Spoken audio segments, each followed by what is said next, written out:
Winter has arrived in a big way throughout the country. Strong Bora winds are still blowing on the coast, and the wider Zadar area is hardest hit. The Croatian Auto Club has advised drivers to avoid travel through the western inland regions adjacent to the coast due to heavy winds. The eastern part of the country, meanwhile, has a 5 to 10 centimeter blanket of snow, and snowfall is also causing traffic troubles in that region as well. The Croatian parliament is in session today, at which the government's proposed budget for the next year is being debated.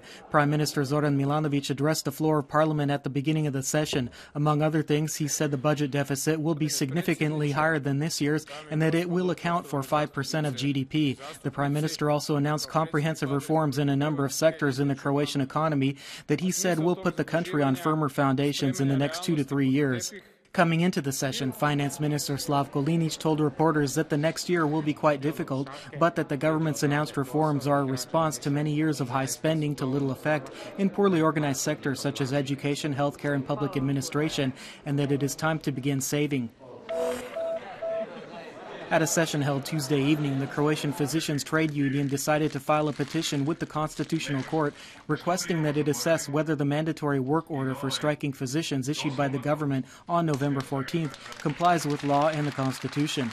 The union's leadership said that if the court agrees to initiate a review procedure, it will also seek an injunction to halt mandatory work by physicians until the court issues a final ruling. Hungarian oil corporation MOL has filed suit before the International Center for the Settlement of Investment Disputes to initiate arbitration procedures against the Croatian government. MOL claims that certain obligations concerning its investments in Croatia have been violated. This mainly pertains to the claim that Croatia has not honored its pledge to assume national gas distribution, which allegedly imposed high monetary losses for the Croatian petroleum company INA. On Tuesday night, the premiere screening of a new Croatian motion picture called High Fashion Tension was held in Zagreb. This art comedy by filmmaker Filip Šovagović, shot on the islands of Hvar and Palagruža, tells the story of a local official's attempts to elevate the status of his municipality into a city.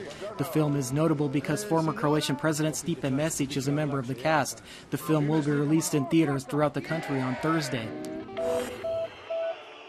In sports, in Continental Hockey League action, Zagreb's Medveščak hosted Russian team Salavat from Ufa last night and lost with a score of 1-0. With this defeat, Medveščak retained its 7th place rank in the league's Western Conference. In action in the regional SEHA Handball League, Zagreb Croatia Siguranjo won an away match in Banja Luka against home team Borac with a score of 25-24. Zagreb now shares the league's top rank with Slovakia's Tatran. And finally, the weather forecast for the rest of the day. Skies will be overcast in most of the country. Some snowfall can still be expected inland, especially at the higher elevations and in the easternmost regions. Snow flurries carried by border winds may also be expected down the coastline, while there is a chance of brief rainfall in Dalmatia. A moderate to strong northern wind will blow inland that should abate by the end of the day. Strong and gale-force Bora winds will continue to hit the Adriatic coast, but they are also expected to die down by day's end. The sea will be choppy to very choppy, with visibility ranging from 10 to 20 kilometers. Today's temperatures will range from -2 to +3 degrees Celsius in the interior and from 5 to 10 degrees on the Adriatic coast.